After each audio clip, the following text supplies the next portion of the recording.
एक स्टूडेंट और एक टीचर के बीच में अफेयर हो जाता है, पर ट्विस्ट तब आता है जब एक टीचर एक बहुत ही डेडली राज छुपा रही थी। ये राज सब कुछ बर्बाद कर सकता है। ये राज क्या था, ये हम आज की हमारी मूवी ब्लैक आइलैंड, ये 2021 की एक जर्मन थ्रिलर मूवी में देखेंगे। अगर आपको वीडियो अच्छा लगता है तो प्लीज इसे लाइक और कमेंट जरूर कर दीजिएगा। अब बिना किसी तरीके एक्सप्लेनेशन स्टार्ट करते हैं। मूवी स्टार्ट होती है और हम एक ओल्ड लेडी को बीच पर देखते हैं। दूर से उस पर कोई नजर रख रहा था और अपना डॉग को उस पर छोड़ देता है। उस ओल्ड लेडी ने भागने की बहुत कोशिश की, पर वो डॉग उसे मार डालता है। यह हमारा मेन कैरेक्टर जिसका नाम है जोनस, उसकी दादी थी। जोनस के ग्रैंडफादर फ्रेडरिक अब अकेले पड़ गए थे। जोनस के फादर का अपने फादर से ज्यादा कुछ जमता नहीं था। जोनस की मदर ने उन्हें समझाने की कोशिश की कि तुम्हें अपने फादर को माफ कर देना चाहिए। इसी के बारे में घर जाते वक्त जब वो बात कर रहे थे तभी अचानक से आगे से गाड़ी आती है। ये गाड़ी उनके ऊपर ही आ रही थी, तो जोनस के फादर ने अपने आप को बचाने की कोशिश की, पर इसमें वो फेल हो गए। एक्सीडेंट होकर उनकी डेथ हो जाती है। अब जोनस के पास उसका क्लोज कोई भी नहीं था। उसके फादर उसके ग्रैंडफादर से बात नहीं करते थे, तो इस वजह से उनके पास भी वो नहीं रह सकता। उसे आइलैंड छोड़कर अपनी एंड के पास रहने जाने पड़ने वाला था। जोनस को देखकर उसके फ्रेंड्स को भी बुरा लगता है। जोनस की एक फ्रेंड थी जिसका नाम था नीना। नीना जोनस को बहुत लाइक करती थी। उसके पास जाकर उसे वो सहारा देती है। नेक्स्ट मोमेंट पर फ्रेडरिक जोनस से मिलने के लिए आए। वो कहते हैं कि अगर तुम मेरे साथ रहना चाहो तो रह सकते हो। तुम्हारे फादर के साथ मैं अच्छी रिलेशनशिप मेंटेन नहीं कर पाया, पर मैं तुम्हारे साथ ट्राई करना चाहता हूँ। जोनस को सुनकर बहुत अच्छा लगता है। अब वो अपने फ्रेंड से दूर नहीं जाएगा। अब इसके बाद एक समर बीत गया था। जोनस अब अच्छा फील कर रहा था। स्कूल खुल गए और सब फ्रेंड्स मिलकर एक साथ स्कूल में जाते हैं। स्कूल में इनकी एक नई टीचर आई जिसका नाम था हेलेना। हेलेना कहती कि मेरे साथ बाहर चलो। उन्हें वो बीच पर लेकर जाती है। उसने कहा कि तुम्हारे लैंग्वेज टीचर का एक्सीडेंट हो गया है, इसी वजह से कुछ दिनों के लिए मैं सिखाने के लिए आई हुई हूँ। लाइफ में कब क्या हो जाए इसके बारे में हम प्लान नहीं कर सकते, तो लाइफ जैसी आती है वैसे हमें इम्ब्रेस करना चाहिए। आज वो पूरी क्लास बीच पर ही लेती है। इनकी टीचर का इस तरीके से एक्सीडेंट की वजह से गायब हो जाना ये नीना और उसकी फ्रेंड जूल को बहुत ही अजीब लगा था। वो ज़्यादा हेलेना को लाइक नहीं करते। ब्रेक में हेलेना जोनस और उसके फ्रेंड के पास है। वो कहती है कि मैं ज़रा शिफ्टिंग कर रही हूँ, उसमें मुझे तुम्हारी हेल्प चाहिए। ये सब इसके लिए मान जाते हैं। हम देख सकते हैं कि जोनस और नीना एक दूसरे के बहुत अच्छे फ्रेंड्स थे। काम करते वक्त जोनस और उसका फ्रेंड ये हेलेना को चेकआउट करता है। नीना नीचे काम कर रही थी और कुछ चीज़ों के लिए क्लॉजेट चेक करती है। इसमें उसे एक बैग मिला, पर वो देख पाती इससे पहले हेलेना उसे रोक लेती है। फिर से उसने उसे काम पर लगा दिया। काम करते करते नीना के पैर पर चोट आ गई थी, तो ये सब उसे हेल्प करते हैं। इवनिंग में जोनस उसके पास आता है। एक बहुत ही अच्छा टाइम स्पेंड करते हैं। जो बैग हेलेना छुपाने की कोशिश कर रही थी, हम उसमें देखते हैं कि जोनस के बहुत सारे फोटोज थे। वो यहाँ आने से पहले जोनस से अवशेष थे। ये सब सामान अब किसी को मिल ना पाए, इसलिए उसे जला देती है। अगली सुबह जोनस जब मॉर्निंग रन कर रहा था तो हेलेना भी उसके पास आ गई। उसे नीना के बारे में पूछती है और कहती है कि क्या तुम दोनों कपल हो। जोनस कहता है कि अब तक हम दोनों को पता नहीं है, अब फ्यूचर में क्या होगा इसके बारे में हम बता नहीं सकते। हेलेना जोनस के साथ फ्लर्ट कर रही थी, तो उसे भी ये बात अच्छी लगती है। आज हेलेना ने सारी क्लास को एक असाइनमेंट दिया। एक बहुत ही अच्छा राइटर था, उसी की राइटिंग स्टाइल इन्हें कॉपी करनी थी।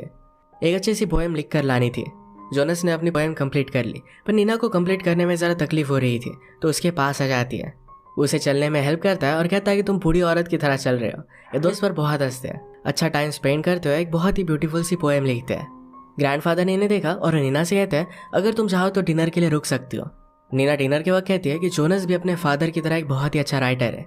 फ्रेडरिक ने कहा कि पहले मैं राइट करता था, पर उसमें कोई भी करियर नहीं, इस वजह से मैं टीचर बन गया। वो जोनस की पोएम देखते हैं और कहते हैं कि ठीक ठाक ही है। उन्हें राइटिंग वैसे भी कभी भी पसंद नहीं आती। जोनस का इन सब बातों से कॉन्फिडेंस चला गया था। अगले दिन हेलेना ने जोनस को क्लास के बाद रुकने के लिए कहा। वो कहती कि नीना की पोएम तुमने लिखी है। जोनस इसके लिए उसे सॉरी कहता है। हेलेना ने कहा कि तुम मुझे नाम से पुकार सकते हो क्योंकि यहाँ आसपास कोई भी नहीं है। हेलेना कहती कि तुम बहुत ही टैलेंटेड हो, पर आगे से ऐसा कुछ भी मत करना। अगर तुमने कुछ और लिखा है तो मुझे दिखाने के लिए घर पर आ सकते हो। रात में जोनस हेलेना के पास आ गया, पर बाहरी बुक रख कर वहाँ से वो जा रहा था, तो हेलेना उसे स्टॉप कर लेती है। उसने कहा कि मैं शावर लेकर आती हूँ, तब तक तुम मेरा वेट करना। जोनस उसे देख पाए, इसी तरीके से वो अपने कपड़े चेंज कर रही थी। हेलेना उसकी राइटिंग पढ़ती है, उसे वो बहुत ही अच्छी लगी। उसकी आंखों में आंसू आ गए थे। जोनस उसके आंसू पोंछता है और ये दोनों एक दूसरे को किस करते हैं। इसके बाद वो इंटीमेट हो गए थे। अगले दिन स्कूल में दोनों एक साथ ही आ रहे थे। नीना हमेशा जोनस का स्कूल जाता है तो उसका वेट करती थी। उसने इन दोनों को साथ में देख लिया और वो खुद छुप जाती है। उसे थोड़ा सा शक होने लग गया था। नीना की फ्रेंड जूल बहुत ही स्मार्ट थी। उसने नोटिस किया था कि हेलेना और जोनस इन दोनों में कुछ ना कुछ तो चल रहा है। आज उन्हें नोटिस करती है तो जिस तरीके से हेलेना जोनस को हाथ लगाती है, तो इससे वो बात वो कंफर्म कर सकती थी।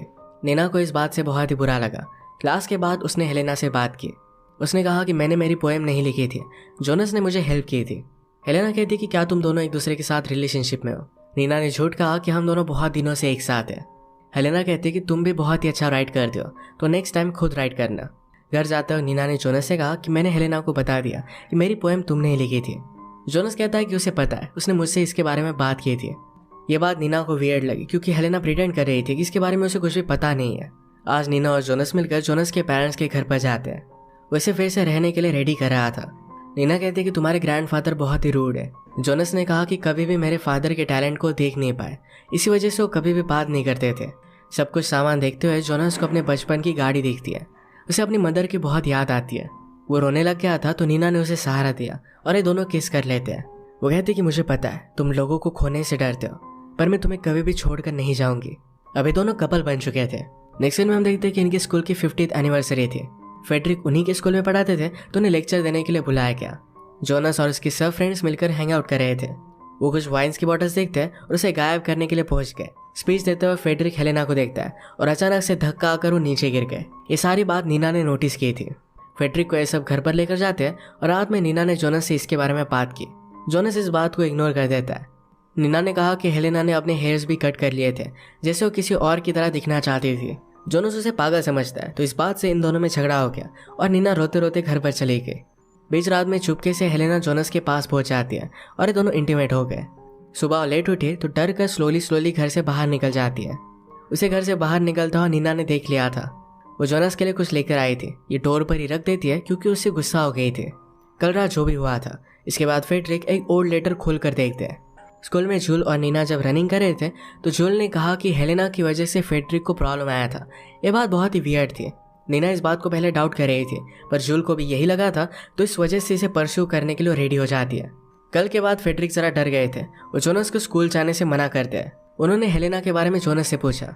जोनस पूछता है कि क्या आप उन्हें जानते हो। फेडरिक कहता है कि उस तरीके से दिखने वाली एक टीचर को मैं जानता था। जोनस उनकी बात नहीं मानता और स्कूल में आ गया। नीना लाइब्रेरी में जाकर ओल्ड ईयर बुक की इंक्वायरी करती है। इंक्वायरी करते हुए हेलेना ने उसे देख लिया। नीना ने नोटिस किया कि हेलेना की तरह दिखने वाली एक लेडी उनके स्कूल में टीचर थी। जोनस स्कूल में आने के बाद जूल से पूछता है कि नीना कहाँ है। जूल ने कहा कि वो लाइब्रेरी में है।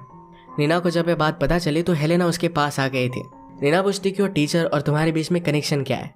हेलेना इस बात से बहुत ही ज़्यादा गुस्सा हो गई और वहीं पर उसका गला घोटने लग गई। उसका मुंह बंद कर उसे मार डाल दिया। जोनस नीना को ढूंढते हुए लाइब्रेरी में ही आ रहा था। हेलेना उसे देखकर बाहर आ जाती है। वो पूछती कि तुम पूरी सुबह कहाँ थे। जोनस ने कहा कि मैं नीना को ढूंढ रहा हूँ। हेलेना कहती कि मैं अभी अभी लाइब्रेरी से आई, वो वहाँ पर नहीं है। हेलेना ने जो भी किया इसके बारे में उसे बहुत बुरा लगता है। वो नीना को लाइब्रेरी के बॉक्सेस के पीछे छुपा देती है। इसके बाद वो स्कूल के सप्लाई से एक ब्लैंकेट और कुछ रोप्स लेकर आती है। सबसे छुपते छुपाते उसने नीना की बॉडी को कवर अप कर दिया और पीछे के डोर से अपनी गाड़ी में वो रख देती है। नीना की बाइसिकल अभी यही थी तो उसे भी अपनी गाड़ी में वो रख देती है।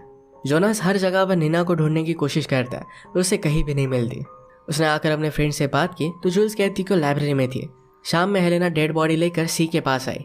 उसने बाइसिकल और बॉडी वहीं रख दी, यानी सबको लगे कि नीना की डेथ स्विमिंग करते वक्त हो गई। शाम में फेडरिक हेलेना के घर के बाहर पहुंच गए थे। ये दोनों एक दूसरे को खिड़की से देखते हैं। वो बाहर से लौट जाते हैं। रात में जोनस हेलेना से बात करने के लिए उसे अपने घर पर बुलाता है। हेलेना घर पर पहले कुछ गोलियों की पाउडर बनाती है जिससे आदमी मर सकता है। ये वो अपने साथ लेकर आई। जोनस हेलेना से कहता है कि नीना गायब हो गई है। हेलेना कहती है कि मैंने उससे लाइब्रेरी में बात की थी, उसे हम दोनों के बारे में पता चल गया था। उसने घर से बाहर आते हुए मुझे देख लिया था। जोनस कहता है कि तुम्हें इस तरीके से रात में मेरे घर पर नहीं आना चाहिए था। हेलेना ने कहा कि तब तो तुम्हें बहुत ही अच्छा लगा था। उसे रिलैक्स करने के लिए कहती कि मैं तुम्हारे लिए वाइन लेकर आती हूँ। इस वाइन में उसने अपनी गोलियों की पाउडर मिला दी थी। जोनस कहता है कि शायद हमें एक दूसरे से ब्रेकअप कर लेना चाहिए। वो बहुत ही कंफ्यूज था, क्या सही है क्या गलत, इस बारे में उसे समझ में नहीं आ रहा था। हेलेना कहती है कि मुझे पता है, जाओ और अपनी राइटिंग पर ध्यान दो। जोनस कहता है कि मेरे ग्रैंडफादर को नहीं लगता कि मैं एक अच्छा राइटर हूँ। हेलेना कहती है कि उन्हें कुछ भी पता नहीं है, तुम एक बहुत ही अमेजिंग राइटर हो, तुम्हारी बुक बहुत ही फेमस हो जाएगी। अब हम दोनों ब्रेकअप कर लेते हैं, नीना का भी गुस्सा शांत हो जाएगा, तुम्हारे बच्चे हो गए और आगे की लाइफ बहुत ही अच्छी होगी। ये कहकर वो जाने लगे, पर जोनस उसे रोक लेता है। ये दोनों फिर से एक दूसरे के साथ इंटीमेट हो गए। जो वाइन हेलेना ने जोनस को दी थी ये उसने बहुत ही कम पी थी, तो इसका बहुत ही थोड़ा असर उस पर पड़ता है। आज रात तो फेडरिक के पास बहुत ही लेट घर पर आया। फेडरिक कहता है कि तुम कहाँ थे। फेडरिक को पता चल गया था कि जोनस हेलेना के साथ था। जोनस ने कहा कि वो मुझ पर बिलीव करती है, वो आपकी तरह नहीं है। सुबह फेडरिक जोनस को उठाकर कहते हैं कि नीना की डेड बॉडी मिली है। सब लोग जल्दी से वहां पर पहुंच गए। फेडरिक को शॉक लगता है और वो भी नीचे गिर गए। हॉस्पिटल में उन्हें एडमिट किया जाता है और अब वो स्टेबल थे। जोनस और उसका फ्रेंड नीना को लेकर बात कर रहे थे। जोनस ने कहा कि नीना की स्विमिंग बहुत ही अच्छी थी, इस तरीके से उसकी डेथ नहीं हो सकती। नीना की फ्रेंड जूल यहाँ पर आती है और उससे पूछते हैं कि मरने से पहले तुमने नीना से क्या बात की थी। जूल कहती है कि हेलेना के बारे में इंफॉर्मेशन निकलवाने के लिए नीना लाइब्रेरी में गई थी। ये सब मिलकर फिर इसके बारे में रिसर्च करने लग जाते हैं। इन्होंने एक ईयरबुक देखा, उसमें से हेलेना ने उसकी फोटो जिसमें थी इसका पन्ना फाड़ लिया था। वो डायरेक्टली फेड्रिक के पास हॉस्पिटल में पहुंच जाती है। जोनस और उसके फ्रेंड कुछ रिसर्च करते हैं। उससे उन्हें पता चला कि हेलेना की तरह दिखने वाली एक टीचर की डेथ हो गई थी। उसने भी समुंदर के पास सुसाइड की थी। हेलेना ने फेड्रिक से बात की, कहा कि मेरी मदर तुमसे बहुत ही प्यार करती थी। इसका मतलब है जिसने सुसाइड की थी वो हेलेना की मदर थी। हेलेना ने कहा कि मेरे मदर को लगता था कि तुम अपनी फैमिली हमारे लिए छोड़ दोगे। जब तुमने उससे ब्रेकअप किया तो बहुत ही ज़्यादा टूट गई थी। वो मुझे समुंदर के पास लेकर गई, मेरे सामने उसने सुसाइड कर ली थी। तुमने मुझसे सब कुछ छीन लिया था और इसी वजह से तुम्हारी पूरी फैमिली को मारने की मैंने ठान ली। मूवी के फर्स्ट में हमने जोनस की ग्रैंड मदर की डेथ देखी थी। उसके पीछे डॉग को लगाने वाली हेलेना ही थी। जोनस के पेरेंट्स को भी हेलेना ने मारा था। सब कुछ पता चलने के बाद जोनस घर पर आया। हेलेना उसके पास पहुंच जाती है, कहती कि तुम्हारे ग्रैंडफादर अब घर पर रह सकते हैं। उन्हें घर पर लेकर आई थी। जोनस उसे बाहर ले जाकर पूछता है कि ये सब चल क्या रहा है, तुम्हारे मदर और मेरे ग्रैंडफादर के बीच में कनेक्शन क्या है। हेलेना कहती कि मैं तुम्हें सब कुछ बताती हूँ, हम पहले कॉफ़ी पीते हैं। कॉफ़ी बनाने के लिए अंदर गए। फेड्रिक के बेड को खिड़की में लगा दिया जिससे उन्हें देख पाए। कॉफ़ी में उसने गोलियां मिला दी थी। जोनस से कॉफ़ी पीता है और हेलेना ने उसे सब कुछ सच सच बता दिया। ये सब सुनकर जोनस को शौक लगा। वो अपना होश खोने लग गया था। इनके गार्डन में एक पॉन्ड था जिसे घसीटते हुए लेकर जाकर जोनस को डुबा रही थी। जोनस ऊपर आने की बहुत कोशिश करता है पर हेलेना ने उसे डुबा दिया। वो पूरी तरीके से नीचे चला जाता है और फिर से ऊपर आ गया। एक डंडा लेकर उसने जोर से हेलेना को मारा। वो भागते भागते घर में आ गया। फेड्रिक जोनस को हेल्प करने की कोशिश करते हैं पर वो अब कुछ भी बोल नहीं पाते। वो पूरी तरीके से पैरालाइज्ड हो गए थे। वो अपने पानी का जग नीचे गिरा देते हैं। घर में आने के बाद हेलेना डायरेक्टली जोनस पर अटैक करती है। गला दबाकर उसे मार डाल रही थी। तभी जोनस ने जग से एक ग्लास लिया और उसके सीने में डाल दिया। इसी के साथ हेलेना की डेथ हो गई। ग्रैंडफादर के पास एक लेटर था। इस लेटर में हेलेना की मदर ने उससे कितना प्यार करती थी इसके बारे में लिखा हुआ था। फेड्रिक की गलती की वजह से उसकी पूरी जनरेशन को भुगतना पड़ा। इसी के साथ ये मूवी एंड हो जाती है। अगर आपको एक्सप्लेनेशन अच्छा लगा तो प्लीज़ से लाइक और कमेंट जरूर कर दीजिएगा। मैं बहुत सारी मूवीज़ लेकर आते रहता हूँ, तो प्लीज़ चैनल को सब्सक्राइब कर दीजिए और बेल नोटिफिकेशन आइकन दबाना मत भूलिएगा। हम फिर से मिलेंगे और एक नए मूवी के साथ। तब तक के लिए थैंक यू और आप अपने आप का ख्याल रखिए।